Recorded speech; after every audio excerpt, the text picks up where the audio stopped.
Bismillahirrahmanirrahim. Assalamualaikum warahmatullahi wabarakatuh. Perkenalkan, nama saya Miftahul Huda Eshum. Di sini saya akan mengampu mata pelajaran Bahasa Indonesia kelas 10 MIPA dan MIPS.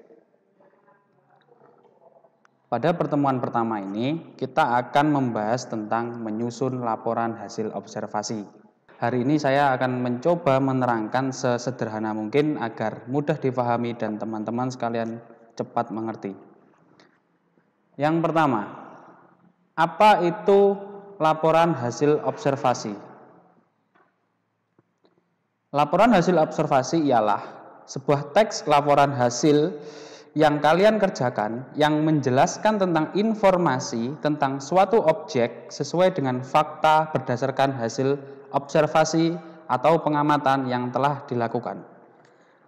Sebagai contoh, ketika teman-teman sedang melihat pertandingan sepak bola dan di dalam pertandingan sepak bola itu teman-teman mengamati tentang apa itu sepak bola, berapa jumlah pemainnya, bagaimana strateginya, dan teman-teman mencatatkannya di sebuah buku atau di sebuah lembaran kertas, maka sudah dapat dikatakan bahwa itu adalah teks laporan hasil observasi, di mana teks itu berisikan tentang hal-hal yang teman-teman dapati atau hal-hal yang teman-teman lihat dari sebuah objek. Dalam hal ini adalah sebuah pertandingan sepak bola. Sebuah laporan teks hasil observasi sendiri memiliki beberapa ciri-ciri. Yang pertama adalah bersifat objektif.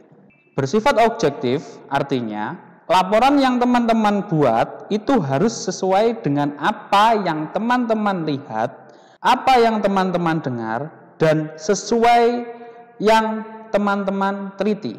Jadi, ketika teman-teman sedang meneliti atau sedang mengamati sebuah hal yang berkaitan dengan sepak bola, tentu apa yang boleh kalian catat dalam laporan ini adalah hal-hal yang berkaitan dengan sepak bola. Tidak boleh berkaitan dengan pertandingan lain, tidak boleh berkaitan dengan bola voli, tidak boleh berkaitan dengan bola basket ataupun pertandingan yang lain. Khusus harus objektif, berkaitan dengan hal yang diteliti. Ciri yang kedua adalah berdasarkan fakta. Artinya, laporan yang teman-teman hasilkan tidak boleh melebih-lebihkan ataupun mengurangi dari informasi yang teman-teman dapat saat penelitian.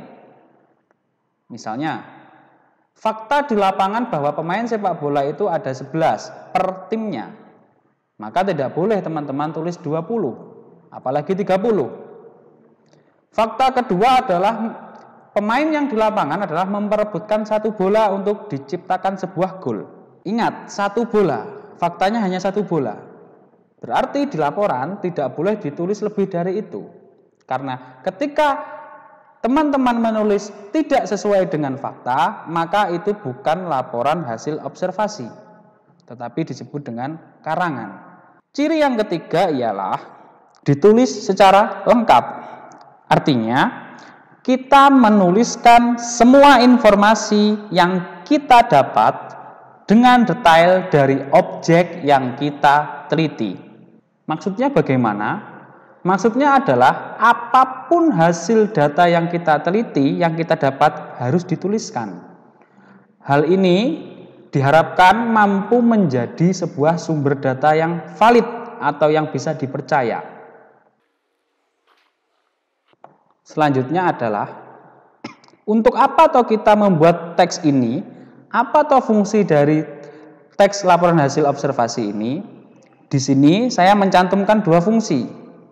Yang pertama adalah memberitahukan atau menjelaskan tanggung jawab tugas dan pengamatan.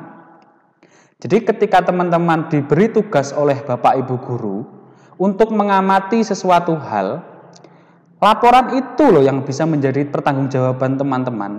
Jadi ketika ditanya, apa bukti kamu sudah melakukan pengamatan? Lah, laporan ini loh, laporan hasil observasi ini yang nantinya menjadi barang bukti.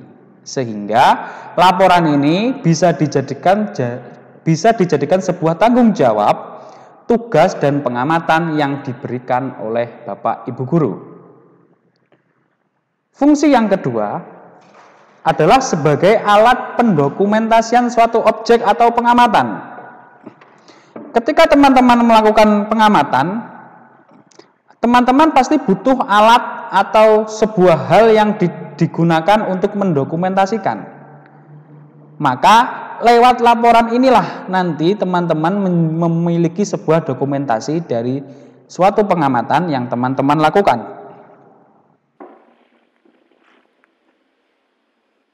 Selanjutnya adalah struktur teks laporan hasil observasi. Struktur ini memiliki 3 bagian. Yang pertama adalah definisi atau pernyataan umum. Yang kedua adalah deskripsi bagian. Yang ketiga adalah deskripsi manfaat. Yang pertama adalah pernyataan umum. Pernyataan umum biasanya berada di awal paragraf atau di bagian paling atas dari sebuah teks. Pernyataan umum ini berisi tentang hal-hal umum seperti definisi, pembagian jenis, dan lainnya sebagai pembuka. Jadi, ketika kita mengobservasi tentang sepak bola, yang dikatakan sebagai pernyataan umum adalah apa itu sepak bola, berapa jumlah pemainnya, dari mana tim sepak bola, dari mana sepak bola ini berasal. Intinya pernyataan umum ini adalah hal-hal yang membahas secara umum tentang objek yang kita teliti. Struktur yang kedua adalah deskripsi bagian. Penjelasan lebih detail tentang objek atau bagian-bagiannya. Nah, karena tadi kita yang diteliti adalah sepak bola, maka deskripsi bagiannya adalah bagaimana cara bermainnya, apa syarat-syarat untuk menjadi pemain sepak bola, bagaimana peraturan yang ada, berapa ukuran lapangan, berapa ukuran bola, itu adalah bagian dari deskripsi bagian. Di mana deskripsi bagian adalah penjelasan lebih detail, lebih mendalam, lebih terperinci tentang objek atau bagian-bagiannya dari yang kita teliti. Struktur yang ketiga adalah deskripsi manfaat. Deskripsi manfaat ini adalah menunjukkan bahwa setiap objek yang diamati atau yang kita teliti itu memiliki manfaat. Misal, sepak bola memiliki manfaat bagi kesehatan. Itu adalah deskripsi manfaat. Atau sepak bola memiliki manfaat bagi ladang bisnis. Itu juga manfaat. Intinya, deskripsi manfaat ini adalah bagian di mana teks tersebut mendeskripsikan tentang manfaat dari objek yang kita teliti.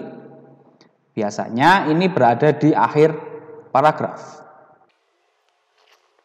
Baik, saya akan mencoba memberikan contoh tentang pernyataan umum sesuai dengan teks yang ada di buku paket kalian.